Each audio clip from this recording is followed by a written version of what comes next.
Bom, olá, alunos do primeiro ano de pedagogia. Eu estou iniciando então a aula de número 3. Lembrando a vocês que essa aula é uma aula gravada, né? E, portanto, via YouTube, né? Depois o link será disponibilizado para vocês no Google Class. Entretanto, eu pedi hoje de manhã, né, a Sara que disponibilizasse a vocês o link para vocês poderem baixar o programa do Zoom, porque eu pretendo, a partir da semana que vem, se tudo der certo, começar a realizar essas aulas ao vivo, né? Eu sei que talvez vocês padeçam um pouquinho para aprender a mexer no Zoom, mas é algo que eu também estou padecendo e aprendendo bastante, né? Eu que não tinha o hábito de mexer nessas novas tecnologias, e tem que fuçar mesmo, né? Então a gente vai se ajudando aí para possibilitar a todos um melhor desempenho. Bom, a aula de hoje é sobre Platão e eu pretendo nessa aula apenas contextualizar a trajetória de Platão, né? E nas aulas seguintes nós faremos uma análise mais detida do seu pensamento, né? Eu acho que nós poderíamos começar essa aula dizendo que Platão, sem dúvida nenhuma, foi um dos pensadores mais importantes, se não o mais importante, da antiguidade, né? Só não cravo que ele foi o mais importante porque nós tivemos Aristóteles, que foi seu discípulo e que também deu grandes contribuições ao pensamento ocidental. Mas para alguns autores, Platão teria sido o maior autor do mundo antigo. De certo, alguns comentadores até brincam com essa questão, né? Lembro-me de uma coleção que eu tenho de história da filosofia, em 5 volumes, do Bertrand Russell, que foi um filósofo também, mas escreveu essa coleção, em que ele brinca com essa questão. Ele diz que a filosofia começa e termina com Platão, porque tudo que o Platão escreveu está aí até hoje, né? E tudo que se fez depois de Platão não passa, ele está obviamente sendo sarcástico, de notas de rodapé daquilo que Platão escreveu, ou concordando ou discordando dele, né? Claro que há um certo exagero nisso, né? Proposital, né? Bertrand Russell tá brincando com essa questão, mas o fato é que Platão deixou uma obra, né? Pelo menos aquelas que nos chegaram, né? Porque muita coisa se perdeu no mundo antigo. Aquelas que nos chegaram autenticam essa afirmação de que Platão foi um dos grandes pensadores do mundo antigo, né? Ademais, há de se falar também que Platão desenvolveu um estilo de escrita muito peculiar, né? Muito particular, o modo como ele produziu seus textos, os seus diálogos, também é algo que é digno de menção, né? Eu já tinha comentado isso em sala de aula para poder falar de Sócrates, né? Porque o Sócrates foi o grande personagem dos diálogos platônicos. Platão escrevia na forma de diálogos, né? Então, os textos desenvolvidos por ele tinham personagens, né? E eles estão o tempo todo dialogando, e nesses diálogos é que estão contidos os conteúdos filosóficos de Platão, né? Então, eu diria para vocês que ler Platão é algo bastante agradável, né? Já que parecem histórias, né? Parecem romances, né? Só que de um conteúdo filosófico, né?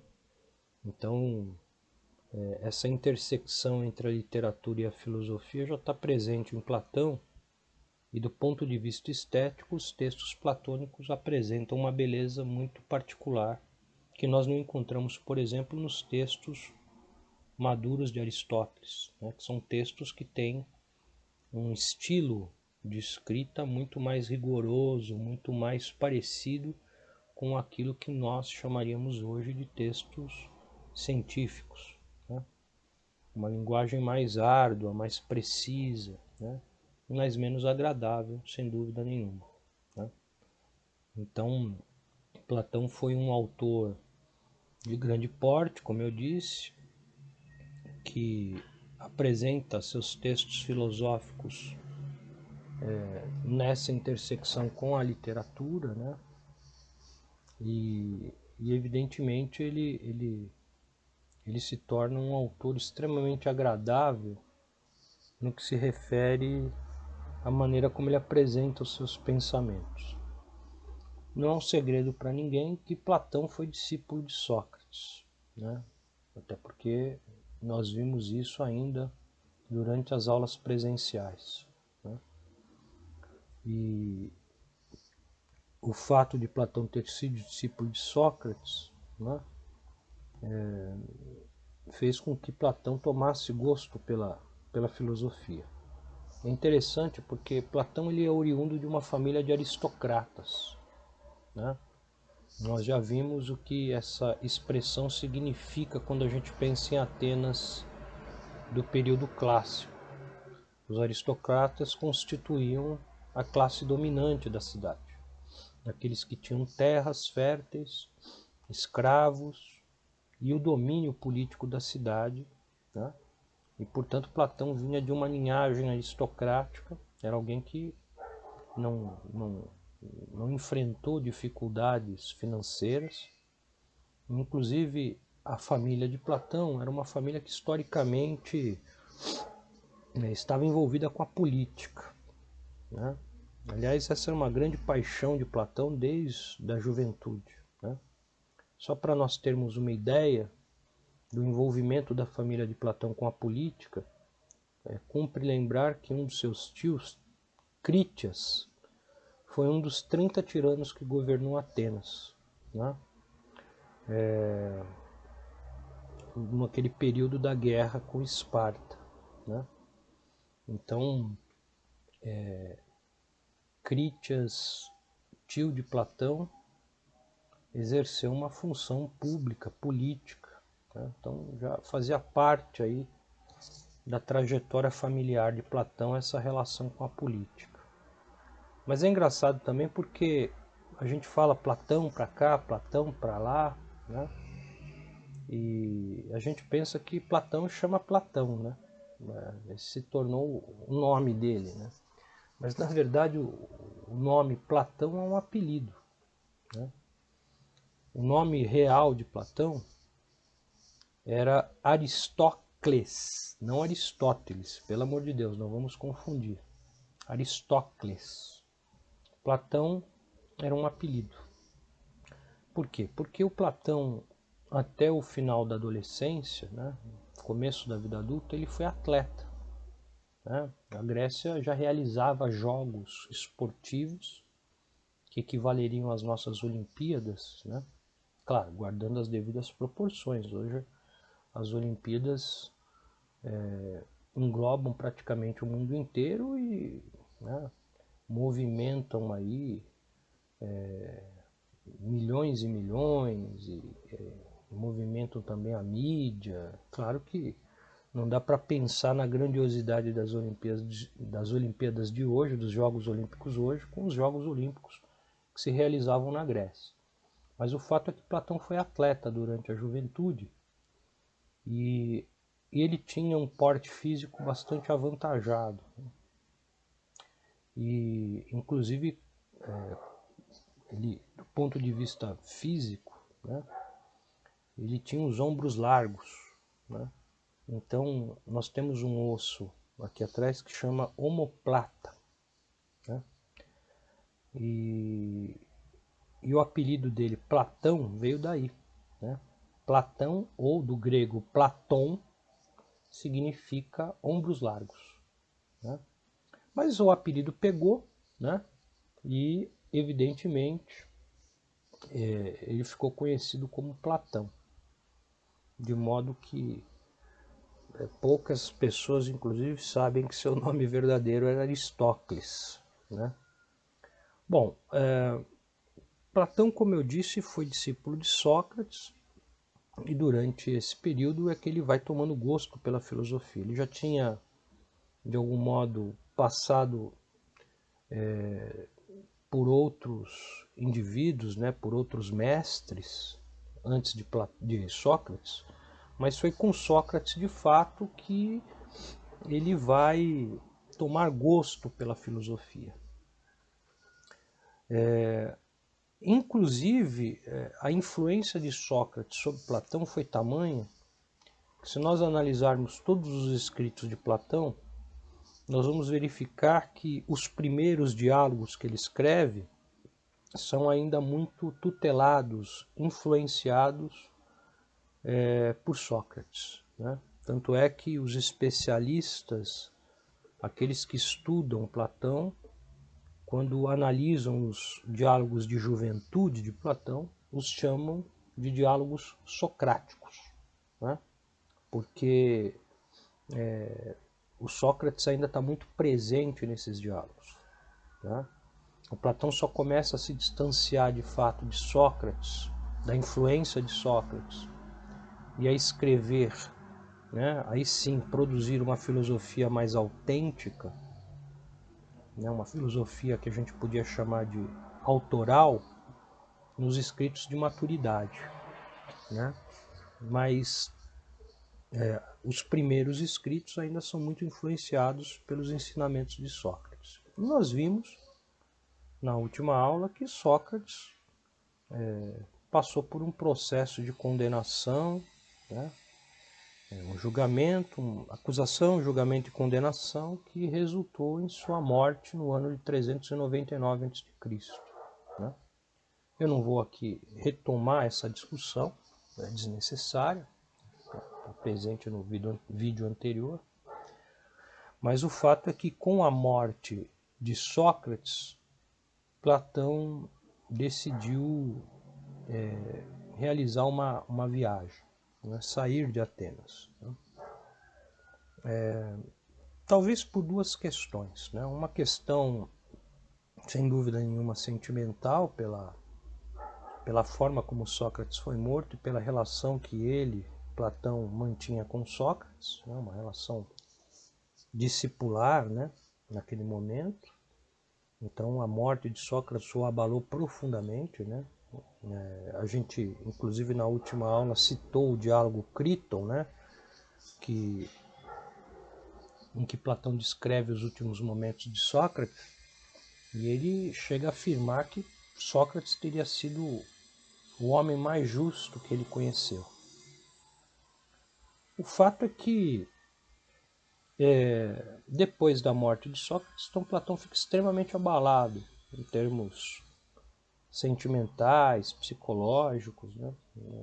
Não foi fácil para ele digerir o modo como Sócrates foi morto.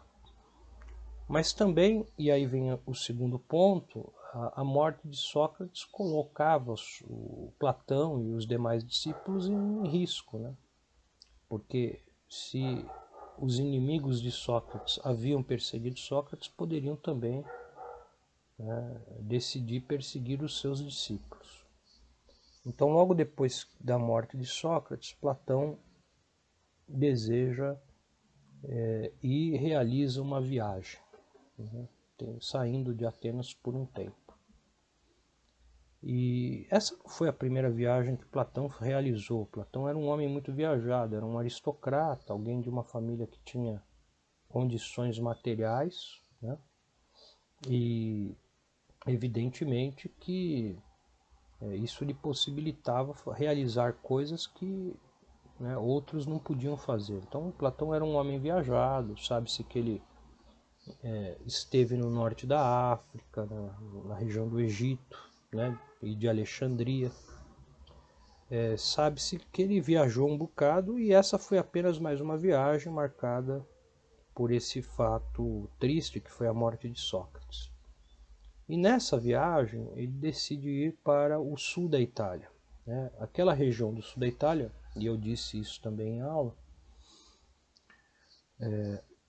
era uma região, digamos, basicamente tomada por colônias gregas, né? A região da Sicília, Calábria, né? Onde hoje está localizada a Sicília e a Calábria, era uma região de colônias gregas, né? Então chamava-se aquela região de Magna Grécia, a Grécia Mãe. E ele faz uma viagem, mais precisamente destinada à cidade de Siracusa, uma cidade localizada no sul da Itália, né? Bom, Platão já tem algumas ideias políticas, até porque eu disse que ele sempre gostou dessa atividade política, atividade pública, né? É algo que está muito presente em Platão. Então ele viaja para lá com essas ideias presentes, né, na sua mente. E ali em Siracusa ele conhece um sujeito chamado Dion, tá? Dion. Se escreve como se pronuncia, né? D-I-O-N, Dion. Ele fez uma amizade muito grande com Dion, tá? E Dion era alguém muito próximo da corte de Siracusa, né? Naquela ocasião,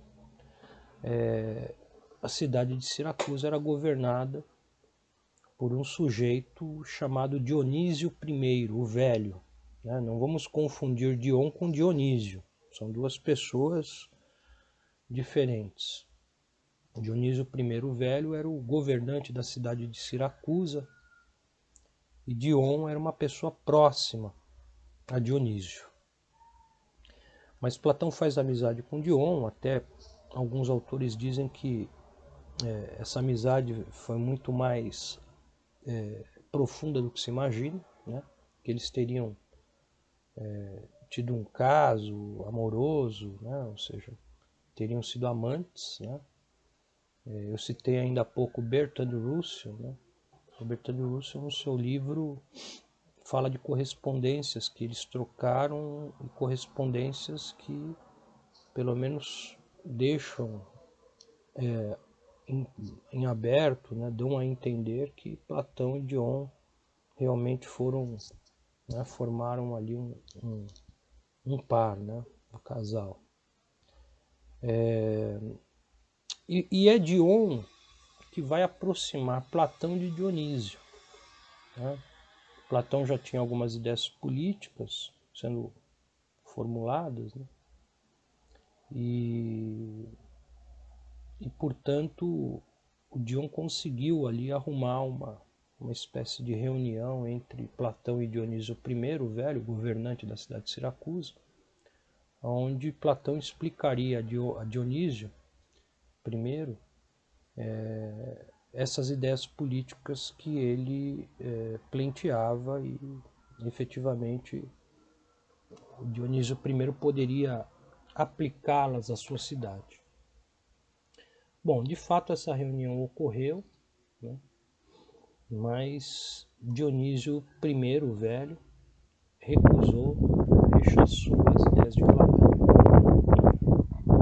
Bom, é nesse momento então que Platão deixa a cidade de Siracusa e volta para Atenas, né? E ao retornar para a cidade de Atenas, Platão decidiu abrir uma escola de filosofia.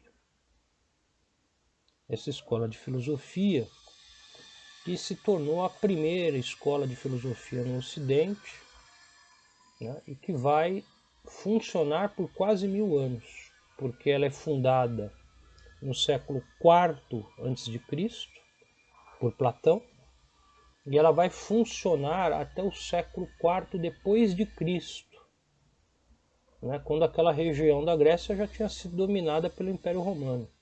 Né? Então ela só vai desaparecer no século IV depois de Cristo. Então são quase 1000 anos de funcionamento daquela instituição. Claro, Platão morreu muito antes disso, mas a escola permaneceu. Né? Essa escola ela foi construída numa região de Atenas. Eu vou aqui usar uma expressão que os gregos desconheciam completamente, tá? Mas é só para exemplificar. Essa região de Atenas a que eu me refiro, como se fosse um bairro, né? Os gregos não usavam essa expressão, mas o bairro em que Platão ergueu a sua escola chamava-se Academos, né? Ou seja, era uma homenagem ao herói grego, né? O atleta grego, ateniense no caso, chamado Academos. Né? Então, quando a escola fica pronta, ele dá o nome da escola de academia, uma homenagem ao Academos, né? Que teria sido aí um herói ateniense. Tal. Bom, essa escola de filosofia, como eu disse, foi a primeira escola do Ocidente. Né? Uma escola em que Platão então começa a lecionar filosofia, recebendo discípulos, às vezes muito jovens. Né? Só para nós termos uma ideia, Aristóteles, quando sai da Macedônia e vem para a Grécia, né? Sai da cidade de Estagira, que é a cidade em que ele nasceu, Aristóteles, né? E vem para Atenas, ele chega à academia para estudar com apenas 18 anos. Né? Então, de fato, o público que frequentava essa escola era um público jovem. E Platão ali ministrava suas aulas de filosofia. Né?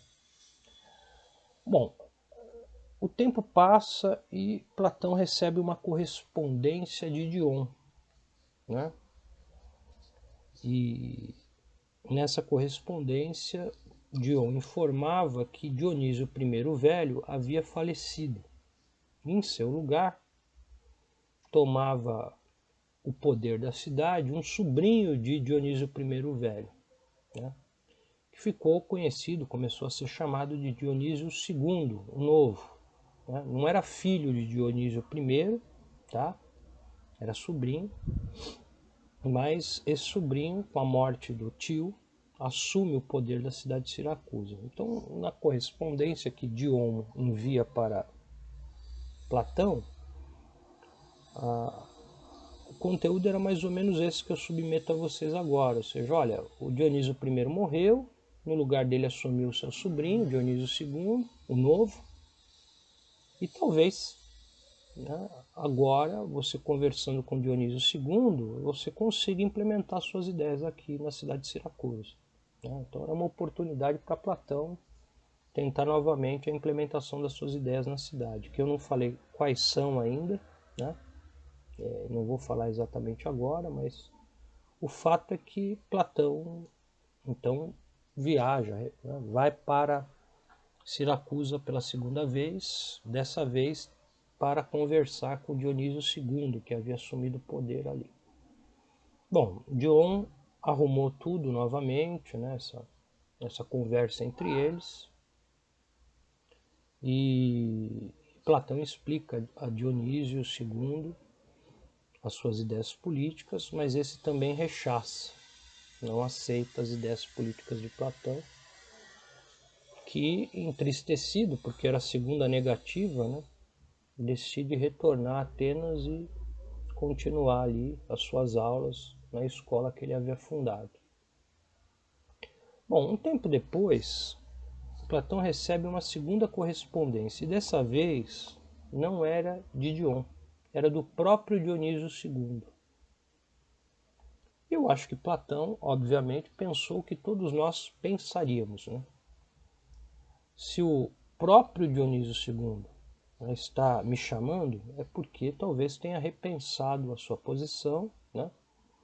E de repente agora sinta-se mais seguro para instaurar as ideias políticas que eu apresentei. Então Platão vai para Siracusa pela terceira vez, mas desta vez chamado pelo Dionísio II.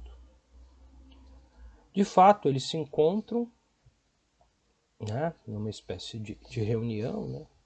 Platão novamente explica as suas ideias, mas num determinado momento eles se desentendem e brigam muito feio, a ponto de Dionísio II mandar prender Platão e vendê-lo como escravo. Então, essa foi uma passagem muito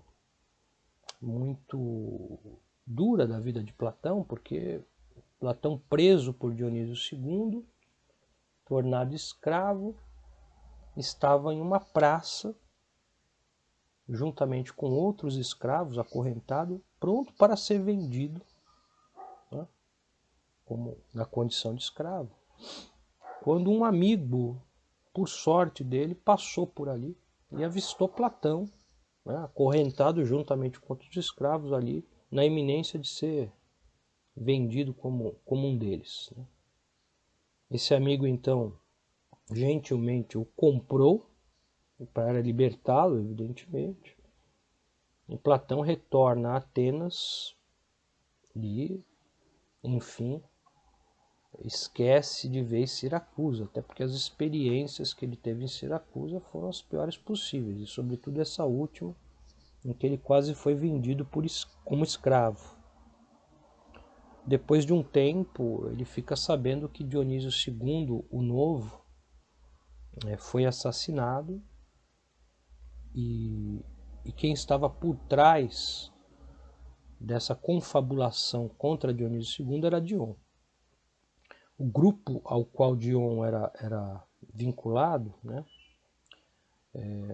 conseguiu matar Dionísio II, mas logo depois também Dion é morto, né? Então, enfim, a vingança é um prato que se come frio, né? Dion acabou sendo morto depois de ter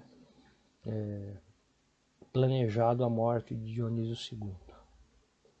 E Platão, então, continua a sua vida na cidade de Atenas, como professor, né, na academia. Inclusive trabalhou nessa condição até os 80 anos, quando morreu, né? Inclusive dizem que ele morreu trabalhando, ou seja, literalmente, né? Ou seja, morreu enquanto trabalhava, escrevia, produzia, né? Platão viveu 10 anos a mais do que Sócrates, né? Viver 80 anos no mundo antigo não era uma coisa muito comum, né? Bom, vocês devem estar se perguntando, então, que ideias políticas eram essas, né? Afinal de contas, Platão viajou 3 vezes a Siracusa e essas ideias políticas foram recusadas tanto por Dionísio I o Velho quanto por Dionísio II o Novo, que aliás recusou essas ideias 2 vezes e na segunda ainda mandou prender Platão, né? Pois é, essas ideias políticas, né,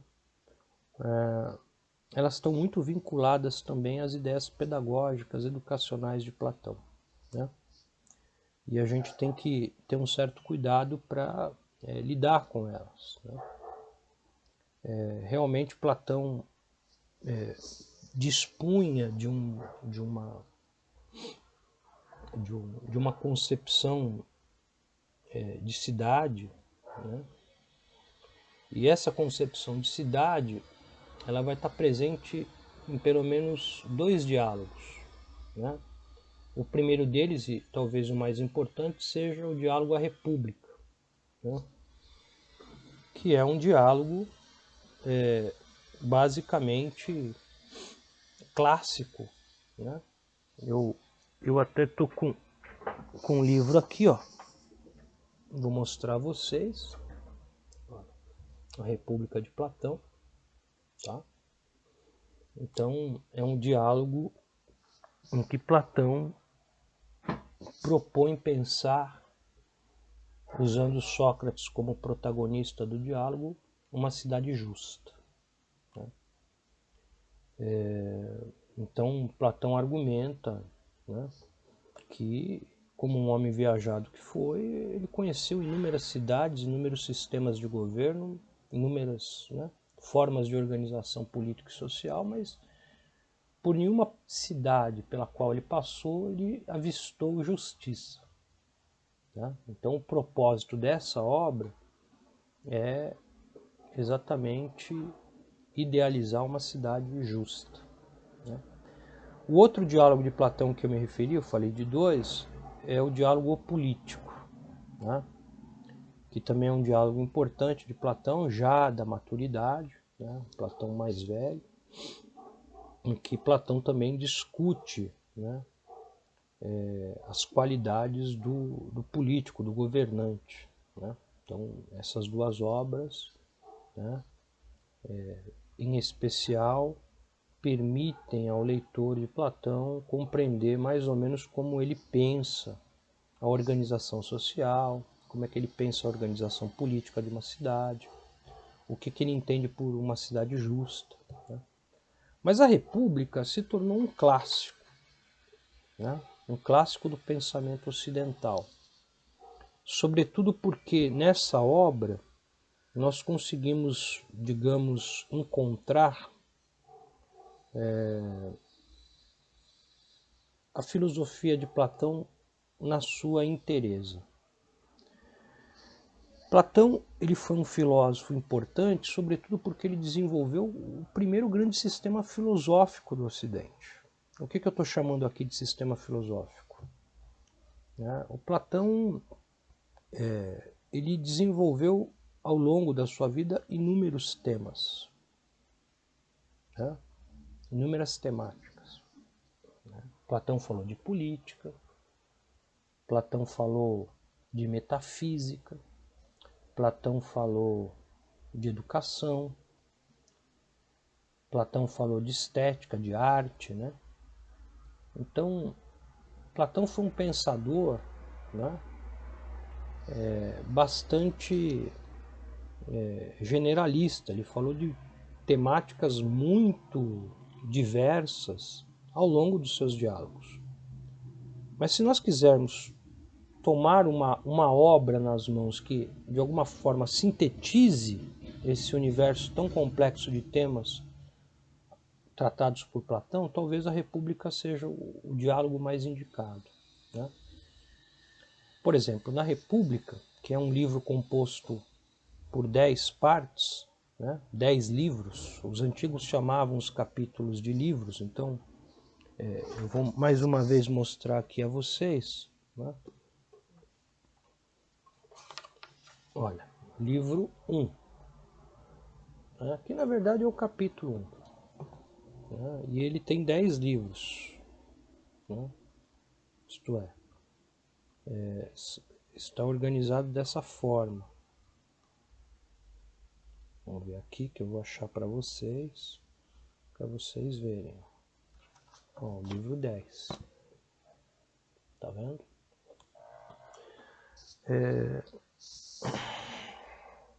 Eu já disse que a discussão principal desse livro é a questão da justiça. Como se chegar a uma cidade justa. Né? Então esse livro, que é composto por 10 livros ou capítulos,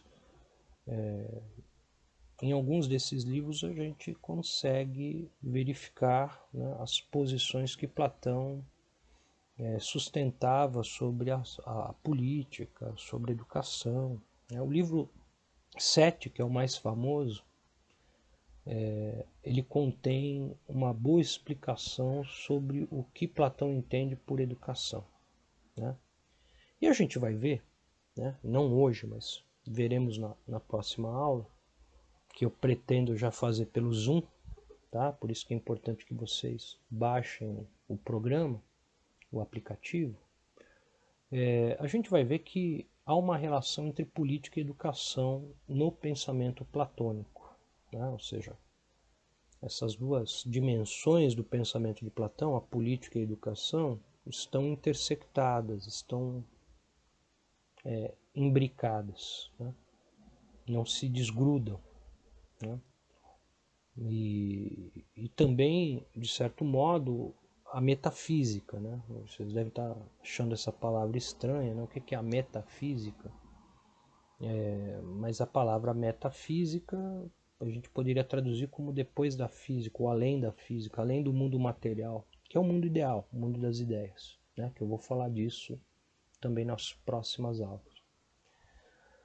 Então essa dimensão metafísica, política e pedagógica, elas se misturam e estão muito fortemente presentes, marcadas nesse livro 7 da República, né?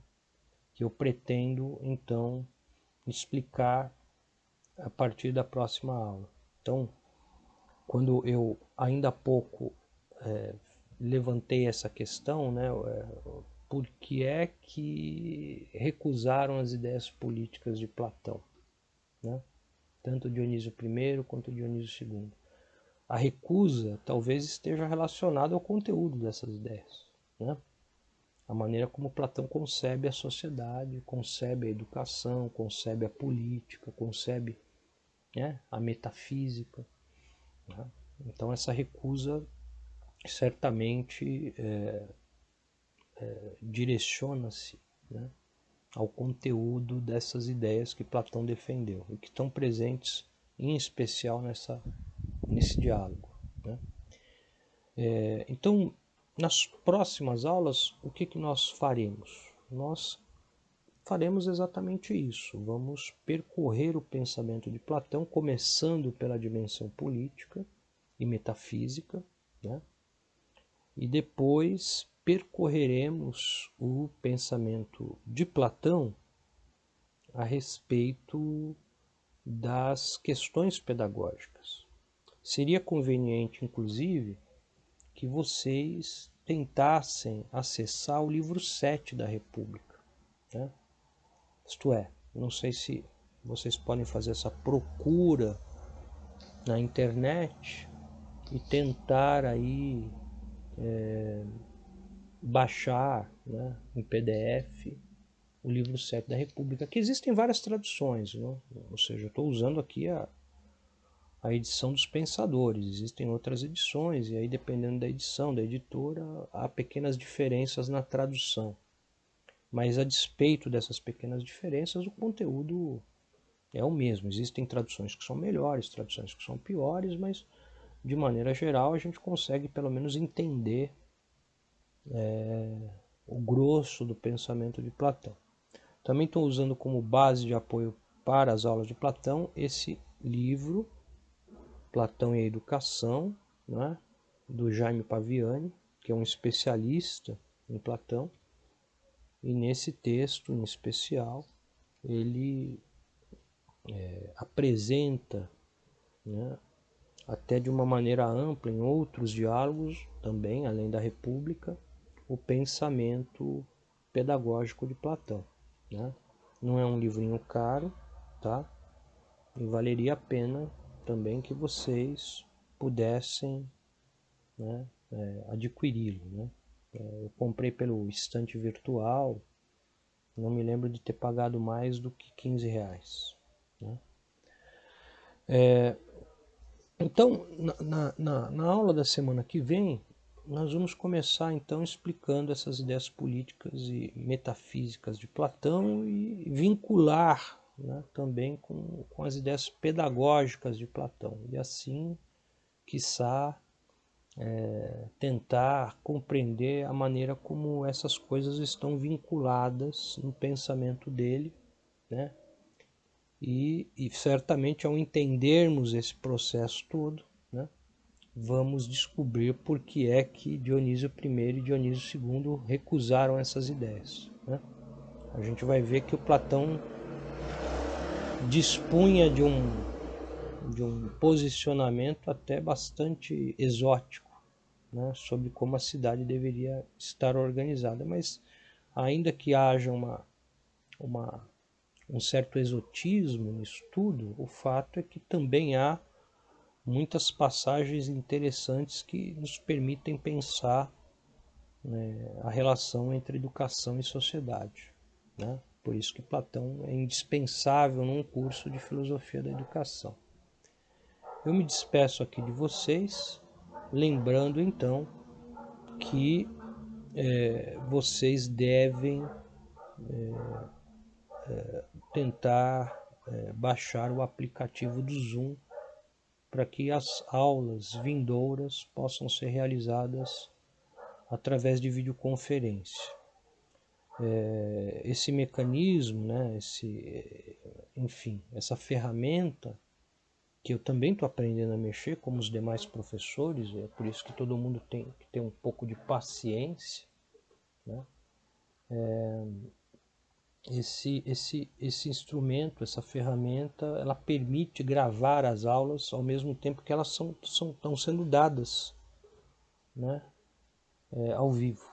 Né? Então, as nossas aulas serão gravadas, como estou fazendo esse vídeo, mas as aulas propriamente ditas e depois disponibilizados para vocês no Google Class, no mural do Google Class. Tá?